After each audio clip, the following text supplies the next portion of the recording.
Hello friends, welcome in my YouTube channel गणपण पे knowledge. तो आज हम देखने वाले हैं बैंक ऑफ इंडिया में आप जॉइंट अकाउंट कैसे ओपन करा सकते हैं। जॉइंट अकाउंट ओपन कराने के लिए आपको कौन सा फॉर्म भरना पड़ेगा, क्या क्या डॉक्यूमेंट्स लगेंगे, तो वो सब मैं आज आपको बताने वाला हूँ। तो जो डॉक्यूमेंट्स लगेंगे वो मैं पहले आपको बता देता हूँ। जितने भी एप्लीकेंट हैं जो जॉइंट अकाउंट खुलवा रहे हैं उन सभी का एक एक आधार कार्ड और पैन कार्ड की फ़ोटोकॉपी चाहिए और 2 पासपोर्ट साइज़ फ़ोटो चाहिए। ओके। और जो फॉर्म भरना पड़ेगा आपको, वो अकाउंट ओपनिंग फॉर्म भरना पड़ेगा। बैंक ऑफ इंडिया के किसी भी ब्रांच से आपको अकाउंट ओपनिंग फॉर्म अवेलेबल हो जाएगा, मिल जाएगा अगर आप चाहते हैं तो। ओके। और नीचे से आप डाउनलोड भी कर सकते हैं, लिंक नीचे डिस्क्रिप्शन में दे दूंगा मैं। ओके। तो आइए वीडियो को स्टार्ट करते हैं। तो जैसे ही आपको ये अकाउंट ओपनिंग फॉर्म मिल जाता है तो आपको भरना कैसे है वो मैं बता देता हूँ आपको। सबसे पहले यहाँ पे आपको डेट लिख देनी है उस दिन के जिस दिन आप फॉर्म को सबमिट करने जा रहे हैं। तो यहाँ पे ब्रांच का नाम लिख देना है जिस ब्रांच में आप अपना अकाउंट को खुलवाने जा रहे हैं। ओके। तो नीचे चलते हैं। तो यहाँ पे शुरू में आपको कुछ ना कुछ पैसे जो हैं डिपॉजिट करने पड़ते हैं, जमा करने पड़ते हैं। तो उसके लिए आपको यहाँ पे जो भी आप पैसा डिपॉजिट करना चाहते हैं या जमा करना चाहते हैं वो यहाँ पे लिख दीजिए। जैसे कि मैंने लिख दिया 2000, तो उसी 2000 को आपको वर्ड में लिख देना है 2000 ओनली। ओके। तो ये नीचे चलते हैं। तो अब ये पैसा आप किस मतलब कौन सा अकाउंट खोलना चाहते हैं, सेविंग अकाउंट खोलना चाहते हैं, करेंट अकाउंट खोलना चाहते हैं। तो मैं सेविंग अकाउंट खोलना चाहता हूँ तो सेविंग अकाउंट में मैंने टिक कर दिया है। ओके। तो जौन सा आप अपना अकाउंट खोलना चाहते हैं उसमें टिक कर दीजिए। तो यहाँ पे पूछा जा रहा है फर्स्ट नेम। तो फर्स्ट नेम क्या है, मतलब 2 एप्लीकेंट है तो आपको दोनों का नाम लिख देना है। फर्स्ट नेम जैसे मैंने रोहित लिख दिया, सेकंड रानी लिख दिया है। ओके। मिडिल नेम अगर आपका कोई है तो आप लिख सकते हैं, नहीं है तो छोड़ दीजिए। और दूसरा सर नेम, तो आपको सर नेम लिख देना है जो भी है। ओके। तब यहाँ पे पूछा जा रहा है मेल या फीमेल। तो जो भी है, रोहित मेल है तो एम लगा दिया है और रानी फीमेल है तो एफ लगा दिया है। ओके। तो इसी तरीके से आपको भी लिख देना है। तो मैडन नेम में आपको इधर लड़के का नाम नहीं आता, इधर सिर्फ और सिर्फ लड़की का नाम आता है। वो भी उस लड़की का जिस लड़की की शादी हो चुकी है। तो उसको जो लिखना होता है वो शादी से पहले जो नाम था, जो अपने माँ बाप के साथ रहती थी, तो उस टाइम उसका जो नाम था वो लिखना होता है। ओके। क्योंकि शादी के बाद कास्ट जो सरनेम जो है वो चेंज हो जाता है, इसलिए शादी से पहले वाला नाम एक बार पूछा जाता है बैंक के द्वारा। तो आइए अब यहाँ पे डेट ऑफ बर्थ पूछी जा रही है। तो आपको जो भी फर्स्ट एप्लीकेंट की डेट ऑफ बर्थ लिख देनी है, फिर सेकंड एप्लीकेंट की डेट ऑफ बर्थ लिख देनी है, फिर दोनों का पैन कार्ड का नंबर लिख देना है। ओके। तो आइए नीचे चलते हैं। तब यहाँ पे मैरिड स्टेटस पूछा जा रहा है कि शादी हो चुकी है या नहीं। तो फर्स्ट एप्लीकेंट की शादी नहीं हुई है तो मैंने इसे सिंगल लिख दिया है। सेकंड एप्लीकेंट रानी जो थी उसकी शादी हो चुकी है तो मैंने मैरिड लिख दिया है। ओके। तो सिटीजनशिप इंडिया और इंडिया, ठीक है ना, इंडियन लिख सकते हैं, इंडिया लिख सकते हैं, कुछ भी लिख सकते हैं, उससे ज़्यादा फर्क नहीं पड़ता है। कि ऑक्यूपेशन बोले तो काम क्या करते हैं वो लोग, ठीक है। तो रोहित जो है अभी स्टूडेंट है, बच्चा है, वो पढ़ रहा है। ओके। और रानी जो है सेल्फ एम्प्लॉयड करती है। मान लीजिए कोई अपना बिजनेस करती है, कोई अपना काम करती है, कोई करते हैं, तो यहाँ पे आपको वो लिख देना है सेल्फ एम्प्लॉयड। ओके। तब यहाँ पे आपसे नाम पूछा जा रहा है, फादर नेम बता सकते हैं, स्पाउसी नेम बता सकते हैं। तो फादर नेम क्या होता है, पापा का नाम, स्पाउसी मतलब पति या पत्नी का नाम। ओके। वो अगर आपकी शादी हो चुकी है तो पति या पत्नी होगी, अगर शादी नहीं हुई है तो आपको फादर नेम लिख देना है। ओके। तो रोहित का जो फादर का नाम है वो राज शर्मा है। तो मान लीजिए रानी है, उसके भी फादर का नाम राज शर्मा है। ओके। तो मतलब इधर फादर का नाम लिख देना है आपको।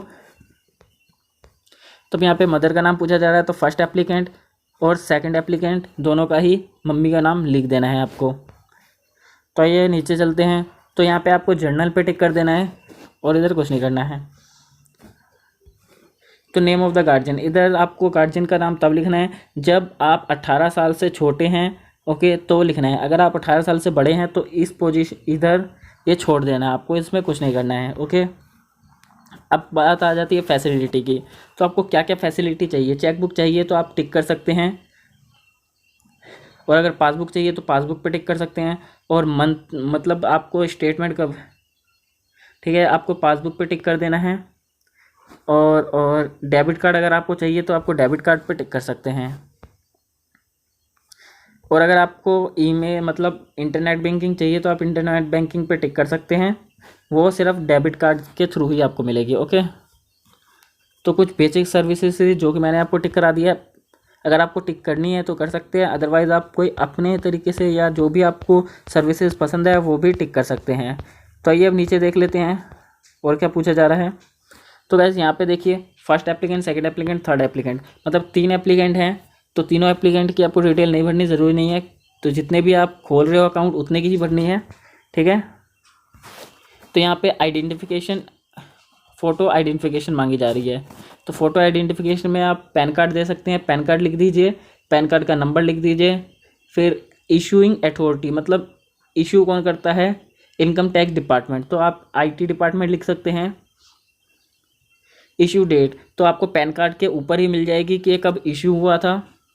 इशूइंग प्लेस, कि कहाँ पे बना है आपका पैन कार्ड वो बताना है। मान लीजिए दिल्ली में बना है तो आप दिल्ली लिख सकते हैं, मुंबई में बना है तो मुंबई लिख सकते हैं, ठीक है। तो जैसे कि आपने फर्स्ट एप्लीकेंट की डिटेल भर दी, तो ठीक उसी तरीके से आपको सेकंड एप्लीकेंट की डिटेल भरनी है, ठीक है। पैन कार्ड लिख देना है, पैन कार्ड का नंबर लिख देना है, IT डिपार्टमेंट लिख देना है, जिस दिन सेकंड एप्लीकेंट का पैन कार्ड इशू हुआ था पैन कार्ड के ऊपर मिल जाएगा वो लिख देना है, और फिर जहाँ पे जिस भी प्लेस में हुआ था वो प्लेस लिख देनी है, ओके। तब एड्रेस प्रूफ मांगा जा रहा है, तो एड्रेस प्रूफ में आप क्या दे दोगे, आधार कार्ड दे दीजिएगा, आधार कार्ड का नंबर दे देना है। फिर UIDAI बोले तो unique identification authority of India, जो कि आधार कार्ड इशू करती है, ठीक है, तो वो लिख देना है। आधार कार्ड की इशू डेट लिख देनी है, और यहाँ पे जो भी जहाँ से भी आपको आधार कार्ड मिला है या बना है वो लिख देना है। दिल्ली में बना है दिल्ली, मुंबई में बना है मुंबई, ठीक है, जैसे भी है वैसे लिख देना है। अब यहाँ पे फिर से आपको सेकंड एप्लीकेंट की भी डिटेल भरनी है, क्योंकि आप 2 एप्लीकेंट जॉइंट अकाउंट खुलवा रहे हैं, तो सेकंड एप्लीकेंट की ID प्रूफ भी देनी है, ओके। तो यहाँ पे भी आप आधार कार्ड लिख सकते हैं, आधार कार्ड का नंबर, UIDAI, कब इशू है वो लिख देना है, कहाँ पे बना है वो लिख देना है। अगर कोई तीसरा एप्लीकेंट है तो तीसरे एप्लीकेंट के लिए भी लिख सकते हैं। अगर कोई तीसरा एप्लीकेंट बोले तो तीसरा व्यक्ति है तो लिख सकते हैं, अगर तीसरा व्यक्ति नहीं है, 2 ही व्यक्ति अकाउंट खुला रहे हैं तो 2 ही व्यक्ति की डिटेल डालनी है, ओके। तो अब यहाँ से आपको परमानेंट एड्रेस पूछा जा रहा है, तो मैं आपको बता देता हूँ एड्रेस कैसे भरना है। तो यहाँ पे देख सकते हैं फ्लोर नंबर, तो जो भी आपके हाउस नंबर फ्लोर नंबर है वो लिख सकते हैं। स्ट्रीट, रोड, ठीक है ना, तो रोड नंबर अगर कोई है तो जैसे गली नंबर 5, 10, 20 जो भी है, या आपके घर के आगे कोई फेमस रोड है या घर के आसपास कोई फेमस रोड है तो वो उस रोड का नाम लिख देना है। लोकेलिटी, जो भी लोकेलिटी है वो लिख देनी है। तिलक नगर है मेरा, मुंबई है, मतलब जो भी आपकी लोकेलिटी है आसपास का एरिया का नाम है वो लिख देना है। यहाँ पे सिटी या डिस्ट्रिक्ट, तो मेरी सिटी जो है नई दिल्ली है। स्टेट एंड कंट्री, तो स्टेट मेरी दिल्ली है, कंट्री इंडिया है। पिन कोड, फिर आपको पिन कोड लिख देना है। टेलीफोन नंबर अगर है तो लिख टेलीफोन नंबर या मोबाइल नंबर, तो टेलीफोन नंबर तो होगा नहीं बट मोबाइल नंबर ज़रूर होगा, तो मोबाइल नंबर आपको अपना लिख देना है।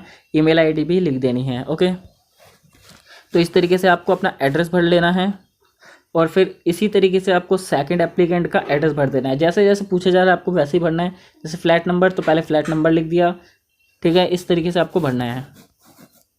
और ठीक, अगर आपका कोई दूसरा एड्रेस है तो यहाँ पे भर दीजिए, अगर नहीं है तो दोनों में सेम ही एक ही एड्रेस डाल देना है, ठीक है।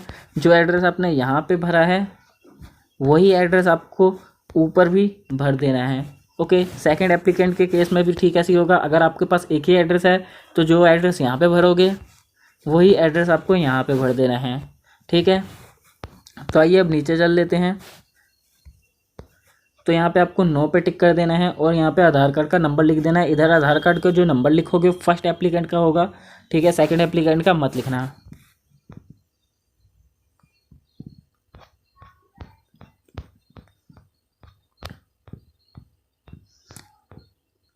तो यहाँ पे डिक्लेरेशन वगैरह दी जा रही है, तो आपको जो फर्स्ट एप्लीकेंट है यहाँ पे साइन कर देगा, और जो सेकंड एप्लीकेंट है वो यहाँ पे साइन कर देगा। बोले तो जो दूसरा व्यक्ति है वो यहाँ पे साइन कर देगा। तो आज ये नीचे चल लेते हैं।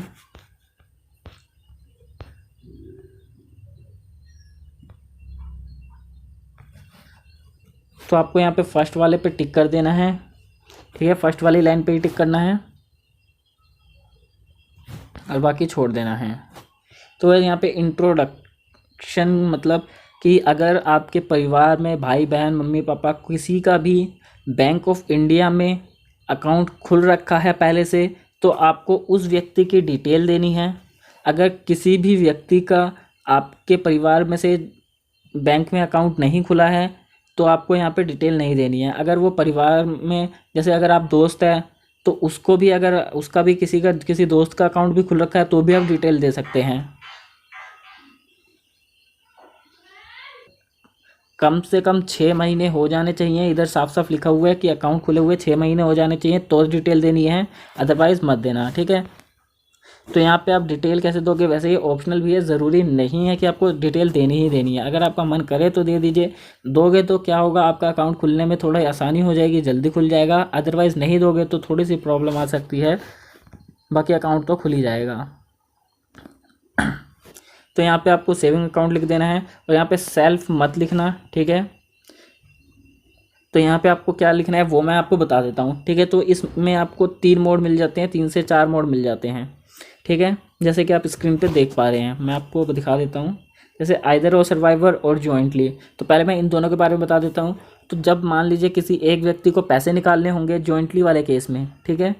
जॉइंटली वाले केस में क्या होगा, जब किसी एक व्यक्ति को पैसे निकालने होंगे तो वो बैंक में जाएगा तो उसको पैसे नहीं मिलेंगे, क्योंकि जब तक वो दोनों व्यक्ति एक बैंक में नहीं जाते और बैंक वाले को नहीं बोलते कि हमें पैसे चाहिए, तब वो बैंक वाला पैसे देगा उन दोनों व्यक्ति की साइन के साथ और उन दोनों व्यक्ति के साथ, ठीक है। इधर एक व्यक्ति जो है पैसा नहीं निकाल सकता जॉइंटली वाले केस में। बट आइदर और सर्वाइवर में क्या होता है, अगर बैंक में कोई एक व्यक्ति भी जाता है पैसे मांगने तो बैंक जो है उसको उसका पैसा दे देगा, ठीक है। इसमें दूसरे व्यक्ति की ज़रूरत नहीं होगी पैसा निकालने के लिए, ठीक है। बट जॉइंटली वाले में दोनों व्यक्ति की ज़रूरत होगी और इसमें एक ही व्यक्ति की ज़रूरत होगी। तो आपको इन दोनों में से जौन सा भी अकाउंट खुलाना है आपको उसके आगे टिक कर देना है। मेरे हिसाब से आइदर और सर्वाइवर पे टिक कर देना है, ठीक है। तो अब मैं आपको एनीवन और सर्वाइवर के बारे में बता देता हूँ। तो इसमें ये जो होता है बिल्कुल इसी की तरह होता है, बस इधर 2 से ज़्यादा व्यक्ति के लिए होता है। मान लीजिए जब 3 व्यक्ति खोल रहे हैं जॉइंट अकाउंट तो आप इस पर टिक कर सकते हैं। अगर 2 व्यक्ति खोल रहे हैं तो आइदर और सर्वाइवर पे टिक करना है, ओके।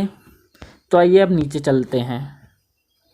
तो यहाँ पे फर्स्ट एप्लीकेंट जो भी है उसको अपना नाम लिख देना है और यहाँ पे अपने सिग्नेचर कर देने हैं और एक अपनी फ़ोटो लगा देनी है, ठीक है।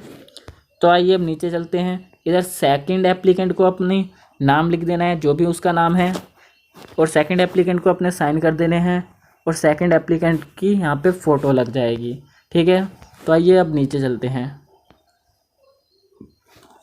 यहाँ पे आपको कुछ नहीं करना, ये बैंक वाले ब्रांच वाले खुद करेंगे।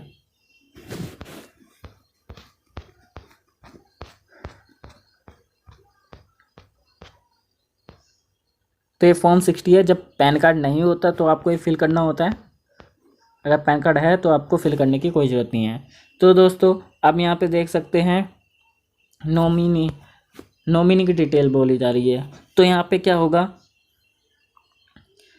तो यहाँ ये नॉमिनी डिटेल कब भरी जाती है, जब इन केस आपकी डेथ हो जाए, आप मर जाते हैं, तो उसके बाद आपके जो अकाउंट में पड़ा हुआ पैसा है वो किस व्यक्ति को मिलेगा, किस व्यक्ति को आप देना चाहते हैं, तो वो बताया जाता है। आपके मरने के बाद तो आप नहीं बता सकते, लेकिन मरने से पहले आप ये चीज़ ज़रूर बता सकते हैं बैंक को, ठीक है। तो बैंक को आप बता दीजिएगा तो आपके मरने के बाद वो पैसा बैंक जो है उस व्यक्ति को दे देगी, ठीक है। तो आपको कैसे भरना है वो मैं आपको बता देता हूँ। अपना नाम लिख देना है जो भी आपका नाम है और साथ में और दूसरा एप्लीकेंट का नाम लिख देना है, क्योंकि 2 व्यक्ति हैं तो दोनों एप्लीकेंट के नाम आएंगे यहाँ पे, ठीक है। दोनों एप्लीकेंट के नाम आ गए।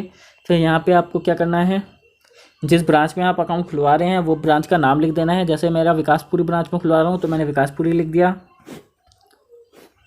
और यहाँ पे आपको क्या करना है, सेविंग अकाउंट लिख देना है। यहाँ पे अभी कुछ नहीं भरना है। नेम ऑफ नॉमिनी, तो जिस भी व्यक्ति को आप नॉमिनी बनाना चाहते हैं उस व्यक्ति का नाम लिख देना है, उस व्यक्ति का एड्रेस लिख देना है जिस व्यक्ति को आपने नॉमिनी बनाया है, और उसका आपसे रिलेशन क्या है। यहाँ पे रिलेशन जो होगा फर्स्ट एप्लीकेंट के साथ होगा, सेकंड एप्लीकेंट के साथ नहीं होगा, मान लीजिए, ठीक है ना। जो भी फर्स्ट एप्लीकेंट, पहले व्यक्ति जो अकाउंट खुला रहा है उस व्यक्ति के साथ जो भी रिलेशन होगा वो लिख देना है। और यहाँ पे एज में आपको जो भी एज है उनकी बोले तो नॉमिनी की वो लिख देनी है। तो नीचे चलते हैं। यहाँ पे आपको प्लेस लिख देना है, डेट लिख देना है।